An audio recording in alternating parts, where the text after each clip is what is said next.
So பட்ஜெட்டில் PC build பண்ணுறவங்க face பண்ணுற ஒரு ப்ராப்ளம் தான். இதை ப்ராப்ளம்னு கூட சொல்ல முடியாது, ஒரு மிஸ் அவுட் ஆகிற ஃபீச்சர்னு கூட சொல்லலாம். ARGB லைட்டிங்கை கண்ட்ரோல் பண்ணுறது.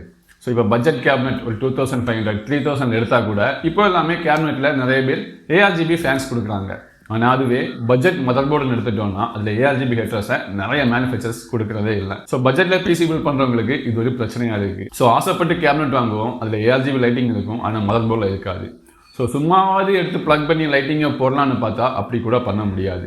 ஸோ அதுக்கு ரீசன் என்னென்னா RGB லைட்டிங் எல்லாமே அது பாட்டுக்கு ரன் ஆகும், அதில் இருக்க பேட்டர்னுக்கு ஏற்ற மாதிரி சும்மா ரன் ஆகிட்டு இருக்கும். சாஃப்ட்வேர் மூலயமா எல்லாம் கண்ட்ரோல் பண்ண முடியாது. ஸோ அது யூஸ் பண்ணுறது 12 வாட் 4 பின். அதுவே இந்த ARGB அட்ரஸபிள் RGB லைட்டிங் எடுத்துட்டோம்னா அது 3 பின் தான் யூஸ் பண்ணும், அதுவும் 5 வாட் தான் யூஸ் பண்ணும். ஸோ இந்த 5 வாட் எடுத்துகிட்டு போய் அந்த 4 வாட்டில் ப்ளக் பண்ணோம்னா கண்டிப்பாக கருகிடும். ஸோ அதனால் இந்த ARGB ஹெட்டர் நமக்கு மதர்போர்டில் வரலன்னா நம்மளால் லைட்டிங் கூட வைக்க முடியாது. கிட்டத்தட்ட இங்கே நீங்கள் பார்க்குற இது மாதிரி தான், எந்த ஒரு லைட்டிங்குமே கொடுக்க முடியாது. சும்மா அது பாட்டுக்கு ஃபேன்ஸ் ரன் ஆகிட்டு இருக்கும், அதோட வேலையை பார்க்கும். ஆனால் லைட்டிங் மட்டும் எதுவும் பண்ண முடியாது. ஸோ அது மட்டும் இல்லாமல் இந்த RGB லைட்டிங்கை நம்மளால் சாஃப்ட்வேர் மூலியமாக எல்லாம் கண்ட்ரோல் பண்ண முடியாது. ஆனால் இந்த ARGB லைட்டிங்கை நம்மளால் சாஃப்ட்வேர் மூலியமாக கூட கண்ட்ரோல் பண்ண முடியும். ஸோ இந்த மாதிரி நிறைய பேர் பட்ஜெட்டில் பிசி பில்ட் பண்ணிட்டு இந்த மாதிரி லைட்டிங் எல்லாம் இல்லாமல் கூட இருக்கிறாங்க. ஸோ லைட்டிங் யூஸ் பண்ண முடியாத சிச்சுவேஷன் இருக்காங்க. ஸோ இதுக்கு ஒரு சொல்யூஷன் இருக்கான்னு கேட்டிங்கன்னா எஸ், கண்டிப்பாக சொல்யூஷன் இருக்குது. அதுதான் 5 வாட் ARGB கன்வெர்ட்டர். ஸோ இந்த கன்வெர்ட்டரை யூஸ் பண்ணோன்னா நம்மளால் கண்டிப்பாக இந்த ARGB லைட்டிங்கை ஆன் பண்ண முடியும். நம்மளோட மதர்போர்டில் அந்த போர்ட் இல்லாட்டி கூட பரவாயில்ல, நம்மளால் ஆன் பண்ண முடியும். ஸோ அதுவும் இல்லாமல் லைட்டிங் எல்லாம் நம்மளால் கண்ட்ரோல் பண்ண முடியும். ஆனால் சாஃப்ட்வேர் மூலமா முடியாது, அதுக்கு மதர்போர்டில் தான் ARGB ஹெட்டர் வேணும். ஸோ அது இல்லாமல் நம்மளால் பிசிக்கலாக கண்ட்ரோல் பண்ண முடியும். ஸோ நான் எப்படின்னு காட்டுறேன். ஸோ என்கிட்ட இந்த தெர்மல் லைட்டோடது இருக்குது. ஸோ இது பிராண்டட், அதனால நான் இதை வாங்கினேன் அப்படின்னு கேட்டிங்கன்னா அப்படிலாம் கிடையாது. ஸோ இதோட ப்ரைஸிங் எல்லாமே ஒரு டைமில் 250 ருபீஸில் இருந்துச்சு. ஆனால் இப்போ நான் சடனாக தேடி பார்த்தப்போ 500 கீழே எதுவுமே பார்க்க முடியல. ஸோ பட்ஜெட் கம்மியாக இருக்கிறவங்க ஆஃப்லைன்லேயே ட்ரை பண்ணி பாருங்க. ஸோ இப்போ ப்ரைஸ் எல்லாமே 500 வருது, இதுவுமே ஒரு 590 ருபீஸ் கிட்ட இது வந்துச்சு. ஸோ அதனால் இதுக்கு நாம் பிராண்டடே போகலான்னு அப்படி தான் வாங்கினேன். ஸோ இதை ஓப்பன் பண்ணி காட்டுறேன். ஜஸ்ட் இவ்வளோ தான். ஸோ ஒரு சைடில் இந்த சேட்டா கேபிள், இன்னொரு பக்கத்தில் இந்த ARGBயோட மேல் போர்ட் இருக்கும், பார்த்தாலே தெரியும், ஒரு 3 பின். ஸோ இதை யூஸ் பண்ணி தான் நாம இன்னைக்கு இந்த ARGB லைட்டிங்கை ஆன் பண்ண போகிறோம். ஸோ நான் இப்போ வீடியோவில் காட்டுறேன் எப்படின்னு. ஸோ பிசியை ஃபுல்லாக ஷட் டவுன் பண்ணிவிட்டு இங்கே கேபிள்ஸ் கண்டிப்பாக எக்ஸ்ட்ரா இருக்கும். நீங்கள் DC சேஞ்ச் பண்ண எண்டில் உங்களுக்கு இந்த மாதிரி ஒரு கேபிள் இருக்கும். ஓப்பன் பண்ணுறேன். ஸோ இங்கே பார்த்தீங்கன்னா எனக்கு இங்கே ஒரு 3 பின் மேல் போர்ட்டுமே இருக்குது, 3 பின் ஃபீமேல் போர்ட்டுமே இருக்குது. ஸோ சில ஃபேன்ஸுக்கு எல்லாமே இந்த ஃபீமேல் போர்ட்டு மட்டும்தான் வரும். ஸோ அதுக்கப்புறமா இந்த மாதிரி ஒரு சேட்டாவோட எண்டுமே எடுத்துக்காங்க. இதுலேருந்து தான் பவர் போகும். ஸோ ஒரு சேட்டா எண்ட், அப்புறமா ஒரு ARGB ஹெட்டரோட பின். ஸோ இதுக்கப்புறமா நாம் என்ன பண்ணோம்னா, ஸோ இதுதான் அந்த அடாப்டர் தெர்மல் லைட்டோடது. தெர்மல் லைட் தான் வாங்கணும்னு கிடையாது. ஸோ இங்கே பார்த்தீங்கன்னா ஒரு எண்டில் சேட்டா இருக்கும், பார்த்தீங்கன்னா தெரியும், இது சேட்டாவோடது. ஸோ இதை இங்கே இந்த சேட்டாவில் கனெக்ட் பண்ண போகிறேன். ஸோ அதுக்கப்புறமா இன்னும் 2 எடுத்துட்டிங்கன்னா இங்கே ARGB ஹெட்டர் இருக்கும் பாருங்கள். So male board. ஸோ இதை இங்கே கனெக்ட் பண்ண போகிறேன், அவ்வளோதான்.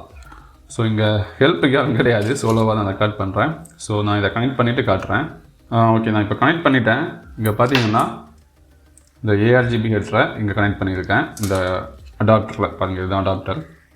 ஓகே, அப்புறமா இன்னொரு பக்கத்தை இங்கே சேட்டாவில் கனெக்ட் பண்ணியிருக்கேன். சேட்டா, அப்புறமா ARGB ஹெட்டர். அப்புறமா இந்த கண்ட்ரோலர்லேயே 3 சுவிட்சஸ் கொடுத்துருக்காங்க இந்த ARGB கண்ட்ரோல் பண்ணுறதுக்கு. ஸோ இப்போ நம்ம ஆன் பண்ணி பார்க்கலாம். ஸோ இது வரைக்குமே என்னோடய வீடியோஸ் பார்த்துருந்தீங்கன்னா கண்டிப்பாக இதில் லைட் எரிஞ்சு பார்த்துருக்க மாட்டீங்க. ஸோ நான் இப்போ ஆன் பண்ணுறேன் பாருங்கள். ஸோ ஆன் பண்ணதுமே டிஃபால்ட்டாக இருக்க ஒரு பேட்டர்னில் ரன் ஆக ஆரம்பிக்குது பாருங்கள். ஓகே, இப்போ நாம் இதை கண்ட்ரோல் பண்ணி பார்ப்போம். ஸோ இங்கே நம்ம பிசிக்கலாக தான் கண்ட்ரோல் பண்ணுறோம். இந்த பட்டனை யூஸ் பண்ணி, இங்கே பட்டன், ஓகே இங்கே இருக்குது பட்டன். ஓகே, இந்த பட்டனை யூஸ் பண்ணி கண்ட்ரோல் பண்ண போகிறோம். சாஃப்ட்வேர் கிடையாது, ஏன்னா நம்ம இங்கே பிசிக்கலாக தான் அடாப்டர் யூஸ் பண்ணுறோம். இதுக்குன்னு எந்த சாஃப்ட்வேருமே கிடையாது, பிகாஸ் சேட்டா பவர் யூஸ் பண்ணுறதுனால. ஸோ இங்கே மேலே இருக்கிறது பிரைட்னஸ், மற்றதை ப்ரெஸ் பண்ணி பார்ப்போம். ஓகே, நான் இந்த பட்டனை ப்ரெஸ் பண்ணும்போது பார்த்தீங்கன்னா தெரியும், அது ஃபோக்கஸ் ஆக மாட்டேங்குது. ஒவ்வொரு பேட்டர்னாக சேஞ்ச் ஆகிட்ருக்கும் பாருங்கள். ஸோ அப்புறமா கீழே இருக்கிறது அந்த பேட்டர்ன்லேயே கலர் சேஞ்ச் பண்ணுறதுன்னு நினைக்கிறேன். கலரில் அப்புறமா ஸ்பீடு கண்ட்ரோல் பண்ணுது. ஓகே, எனக்கு இந்த கலர் தான் பிடிக்கும். ஓகே, இப்போ பிரைட்னஸை கண்ட்ரோல் பண்ணி பார்ப்போம். பிரைட்னஸ் கண்ட்ரோல் ஆக மாட்டேங்குது.